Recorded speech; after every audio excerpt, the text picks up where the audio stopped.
Hey guys, what's happening? Welcome back. If you're new here, good to have you and welcome.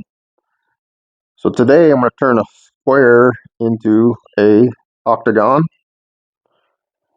and we'll be making this little decorative cap, little newel post cap, and we'll be making this on the miter saw, and I'll show you how to make a little quick jig to do that, to make some like a dado jig for your miter saw. So basically these are just like little projects within projects. So basically, I'm just going to put this like a shop talk series because they're not really full projects, but it just saves time on any builds to just kind of reference to this. So we're going to go over a calculator I found that will be able to see what we can turn a square into this octagon. So let's go to that. Okay, hopefully you can see this. So what you do is just type omnicalculator.com. It'll bring you to this site.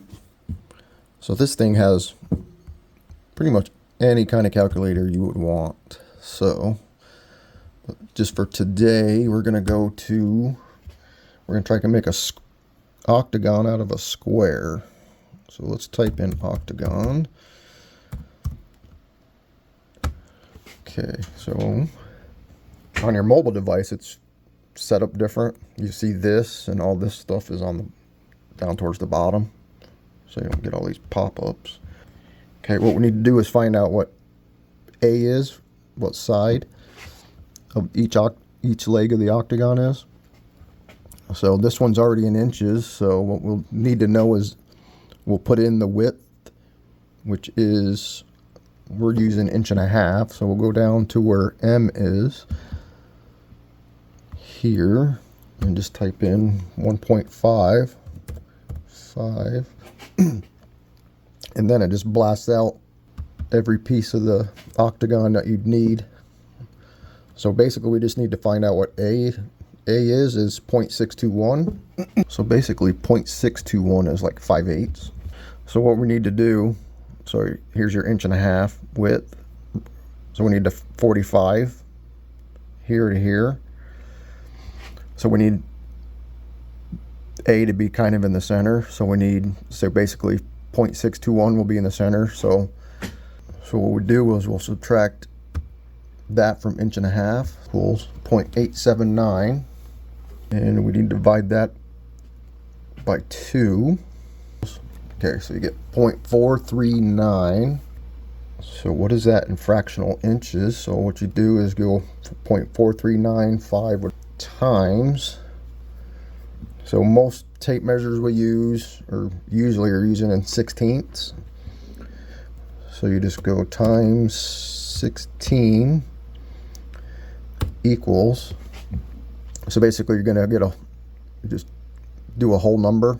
So we're not gonna worry about this little bit. So it's like 7. So 7/16.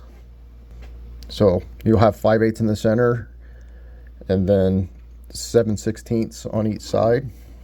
So basically what you're gonna do is measure 7/16 all the way around on each corner. So you set up your saw at 45, and then we'll just match this point to this point. So basically tilt your blade to 45, set your fence up to where it touches your line, and then we cut this out.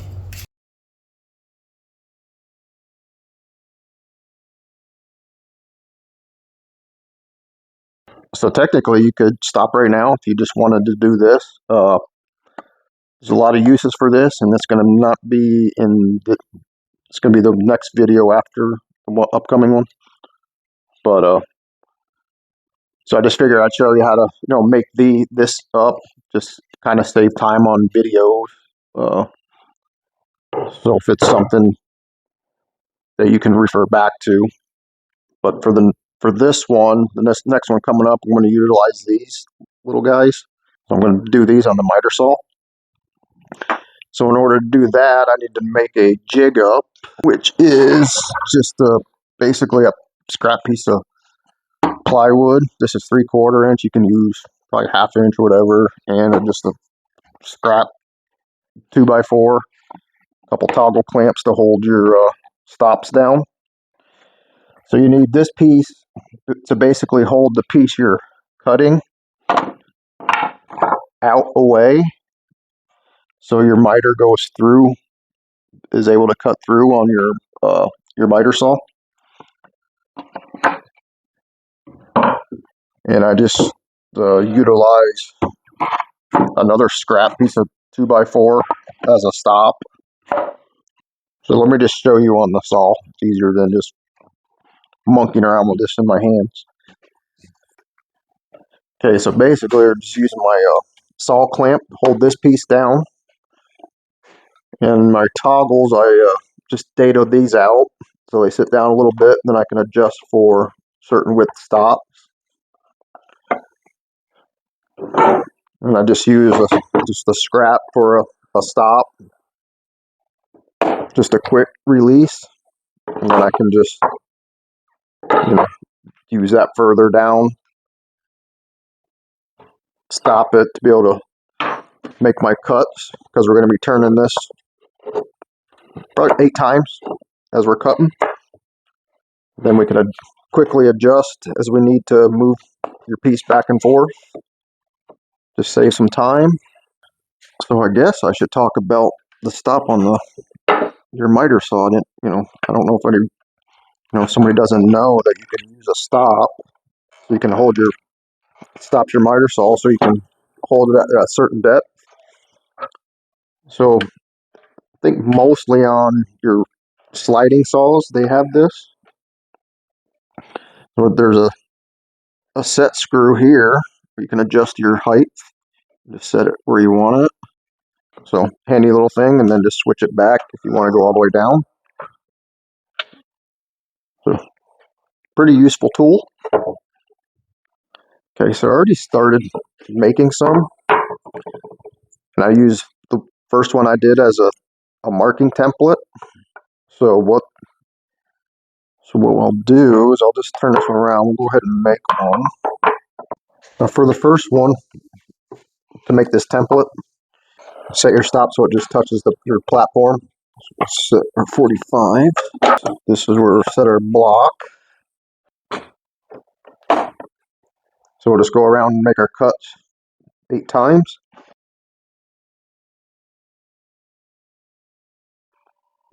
We'll come in from here about 3/8. I mean, you can play around your measurements to figure out how you like it. Okay. So on this one, I made a gap to have a space here, but I think I'm just gonna not leave a big gap. So when I do my 22.5 here and here, that's just one cut, so I don't have to make a couple more here. So this gap is about 7/16 from this line. Like I said, this is all personal preference. The base I made was about 5/8. So we're going to make our 22.5 degrees this way. Just kind of line it up. Just make sure you're on the inside of the line here. Pop your stop block.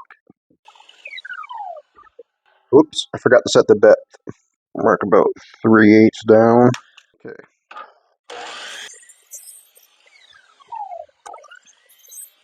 So now we'll just flip it back over this way. And we're going to line up this mark, be on the inside. And put your stop block here. Lock it. That's what it's looking like so far. Now we do.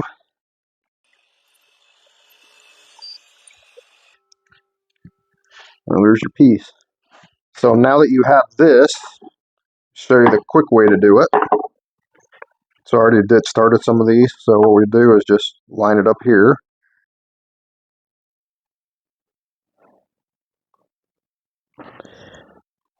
That's going to be our finish here.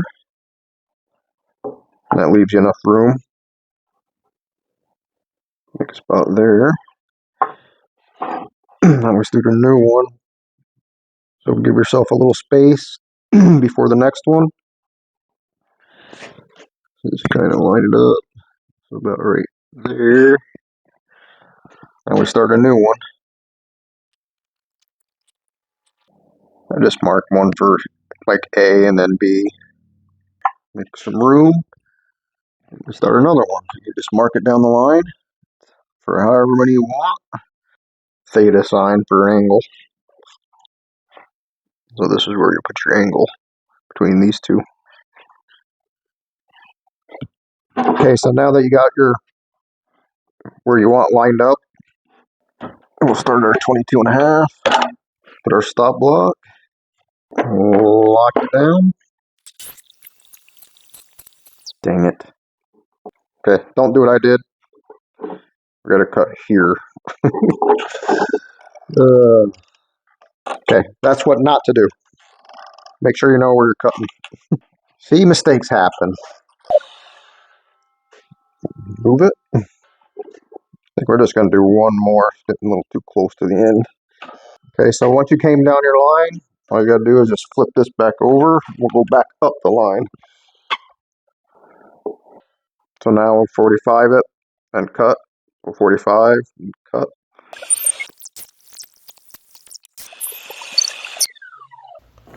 Okay, so what I'm doing with these, so there's some double-sided dowel screw.